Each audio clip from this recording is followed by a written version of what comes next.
আমাদের দুই ভাইয়ের কাছে অনুরোধ, টাকা না দিতে পারো যে, কিন্তু বিয়ে পড়া তোমরা পূর্ণ সাহায্য করো, সহযোগিতা করো। পাশের গ্রামে একটা জমিদার ছিলেন, জানেন মা, সে টাকা সুদে দিত। তার নাম লাল বিহারী।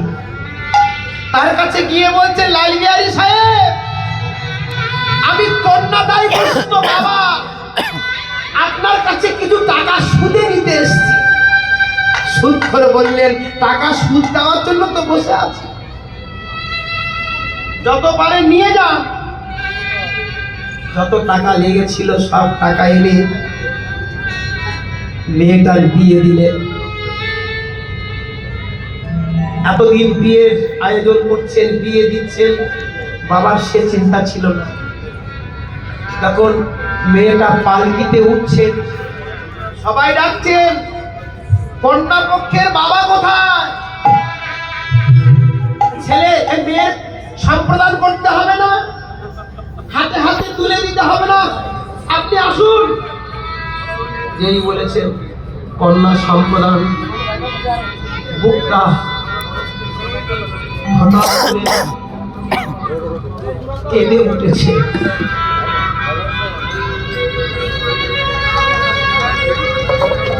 আবার সেই ছোট্ট মেয়েটা শ্বশুর ঘরে চলে যাচ্ছে।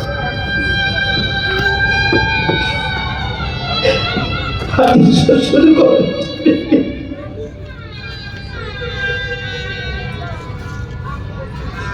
বাবা বাবা বিশিনারে মোচরে নয়ন, কান্না হাসি খেলা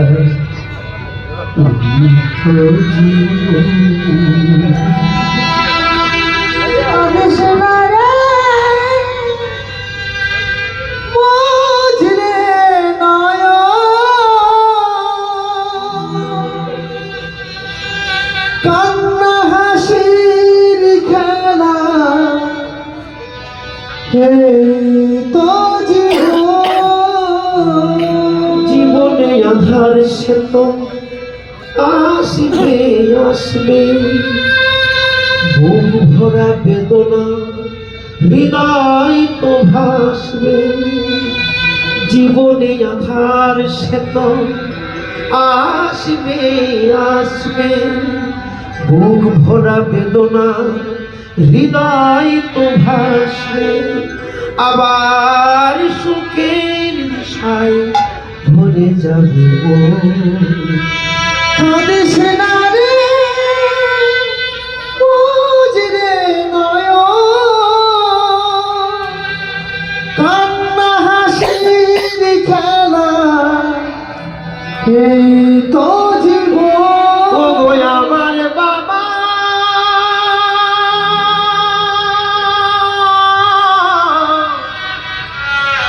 ওগো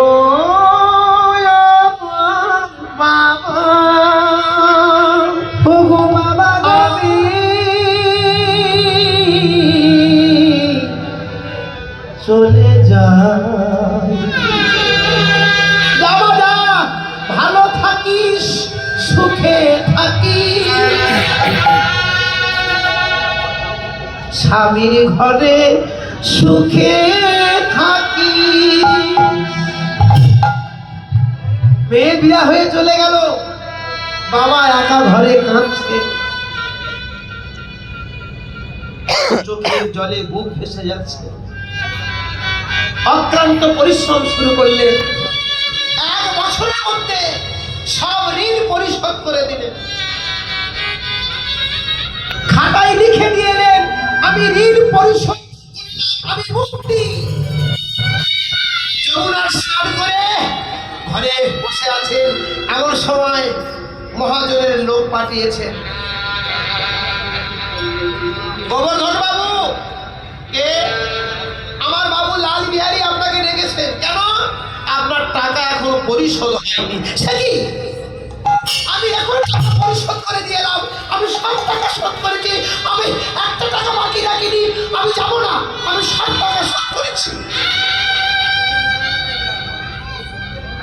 মেয়ের বাবা নাম গোবর্ধন, যাইনি বলে লাল বিহারী কোর্টে কেস করেছে। সকালবেলা পুলিশ তাকে ধরে নিয়ে গেছে। কোর্টে উঠেছেন, জজ সাহেব জিজ্ঞাসা করছেন, গোবর্ধন বাবু, তুমি কি লাল বিহারীর কাছ থেকে টাকা নিয়েছো? টাকা আমি নিয়েছি, কিন্তু পরিশোধ করেছি। তুমি যে পরিশোধ করেছো, কোনো সাক্ষী আছে?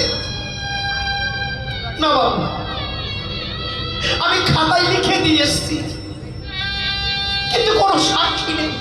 শোনো, 24 ঘন্টা সময় দিলাম, আজকের বিচার মুলতবি থাকলো। কালকে বেলা 10টার মধ্যে তুমি সাক্ষী নিয়ে হাজির না করতে পারো, তোমার বছর বাটি অনাদায়ে তোমার কারাদণ্ড ভোগ করতে হবে। চোখের জলে কাঁদতে কাঁদতে এসছেন, কে আমার সাক্ষী দিবে? সারাদিন চলে গেল, খাওয়া নেই, রাতে কাঁদে, কে আমার সাক্ষী দেবে? হঠাৎ মনে পড়ে গেল বৃন্দাবনের পাকে বিহারী গোবিন্দর কথা। গোবিন্দ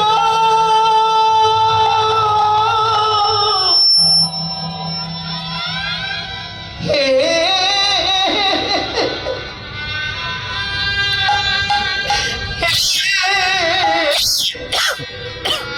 দীনবন্ধু রক্ষা করো, রক্ষা করো, রক্ষা করো, হে দীনবন্ধু রক্ষা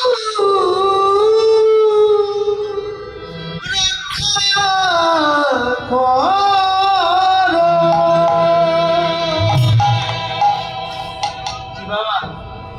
টাকা ব্যাংকে আছে না আপনাদের? টাকা ব্যাংকে রাখলে সুদ পাওয়া যায় না? কি মা, পরের কাছে টাকা দিলে সুদ বাড়ে না? তেমনি চোখের জলেরও সুদ বাড়ে। তবে অন্য কাজে চোখের জল ফেললে কিছু হবে না। ছেলে মেয়ে বলে কাঁদবেন, ও জলে কোনো লাভ হবে না। কিন্তু ভগবানের জন্য কাঁদুন,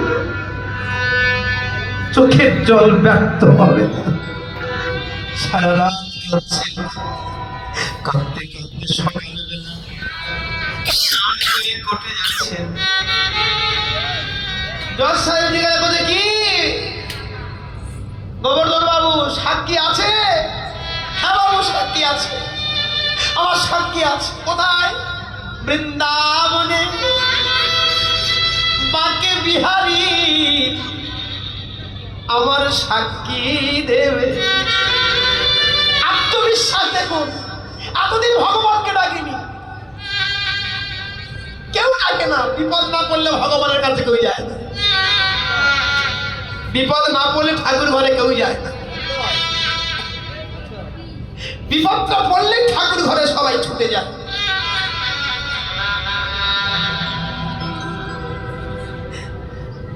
তোমার সাক্ষী আছে? হ্যাঁ জজ সাহেব। এই প্রহরী যাও তো। এক কনস্টেবল পাঠিয়েছেন ঘোড়ার নিয়ে, যাও সাক্ষীকে ডেকে আনো। প্রহরী এসে দেখে মন্দিরে দেখে 22-23 বছরের একটা ছেলে, গেরুয়া পোশাক পরা, তিলক সেবা করা, হাতে জপের মালা নিয়ে দাঁড়িয়ে আছে। সাধু বাবা, এখানে বাকে বিহারী বলে কেউ থাকে? সেটা বলছে, আমার নাম বাকে বিহারী। কি বললে? তুমি বাকে বিহারী? তুমি এত সুন্দর দেখতে, কিন্তু তুমি সন্ন্যাসী কেন? আমি তো সন্ন্যাসী সেজে থাকি। তুমি সাক্ষী দেবে? দেব না। সারা রাত গোবর্ধন আমার ঘুমাতে দেয়নি। সারা রাত আমি মন্দিরে জেগে বসেছিলাম। তুমি বলো, ছেলে যদি কাঁদে বাবা কখনো ঘুমাতে পারে? ভগবানের মুখের কথা শুনছে। ভগবান নিজে বলছে, ছেলে যদি কাঁদে পারান্দায় পড়ে কাঁদে, ঘরে পড়ে কাঁদে, বাবা কি ঘুমাতে পারে? আর ভক্ত যদি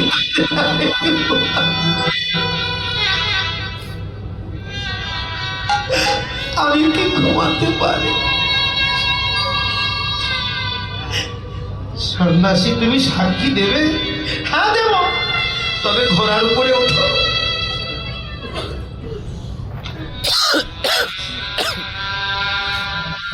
আমার ঘোড়া উঠতে হবে না, তুমি যাও, আমি যাচ্ছি। প্রহরী ঘোড়া ছিটিয়ে চলে গেলেন, ছুটিয়ে চলে গেলেন। প্রহরী যশোরে ঢুকতে গিয়ে তাকে সামনে দাঁড়িয়ে, একি বাবা, বাগে মেরে তুমি আগে চলে এসছো? হ্যাঁ, আসবো না। জজ সাহেবের কাছে তো আমার ভক্ত কাছে।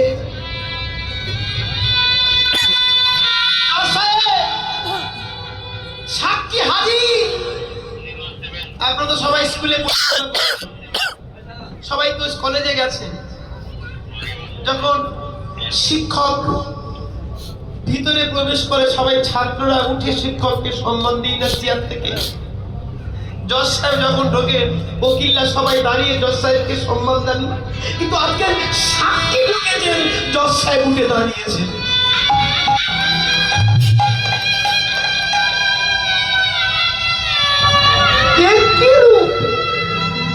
তিনি কে? কে তুমি? কে তুমি? কে? জজ সাহেব বলছে, কে তুমি? আমি বৃন্দাবনের মাকে বিহারী লাল।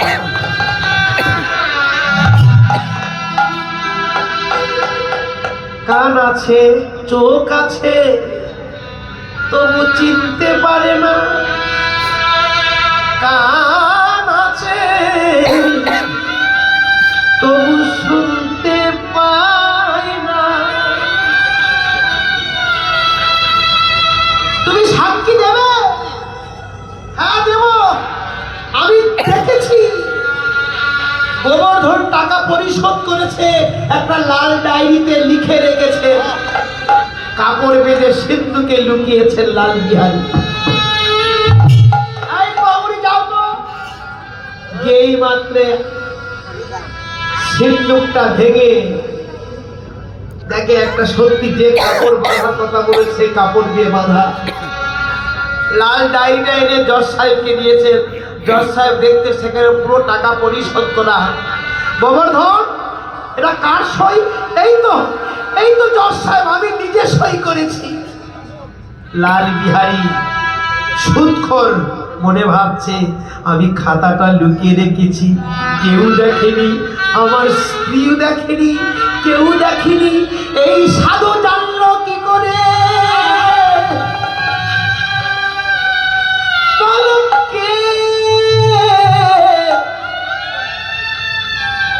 কে তুমি? আজ আছিস?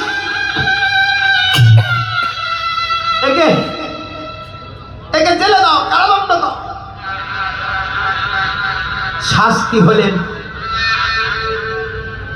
জজ সাহেব। কোর্ট থেকে সব লোক চলে যাচ্ছে। জজ সাহেব চেয়ার থেকে নেমে সন্ন্যাসীর কাছে দাঁড়িয়েছে। গোবর্ধন, তুমি এদিকে এসো। সাধু দাঁড়িয়ে আছেন। গোবর্ধনকে বলতে, গোবর্ধন, তুমি কালকে বললে তোমার সাক্ষী নেই, আর আজকে তুমি সাক্ষী এনেছো। তুমি একে চেনো? না জজ সাহেব, আমি কোনোদিন দেখিনি। তবে এর আগে আমি সারা রাত কেঁদেছি মাকে বিহারি বলে, মাকে বিহারি।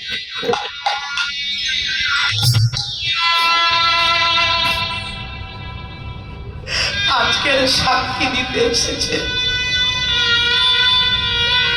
জজ সাহেব ছুটে গিয়ে সাক্ষী মাকে বিহারি দুটো চরণ জড়িয়ে ধরেছে। সত্য করে বলো সন্ন্যাসী তুমি কে? মাকে বিহারি বলেন, জজ সাহেব আমি বৃন্দাবনের মদন মোহন শ্রী গোবিন্দ।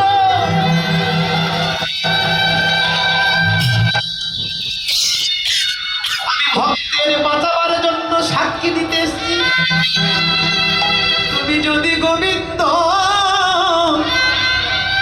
তবে সেই মূরতি একবার দেখাও, তবে বিশ্বাস করব।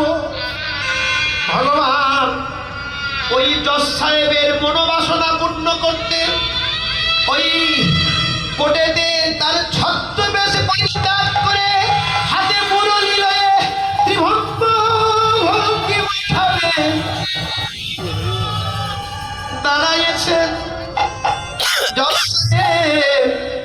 আরে গোবর্ধন প্রভুর দুটো চরণে জড়িয়ে ধরেছেন।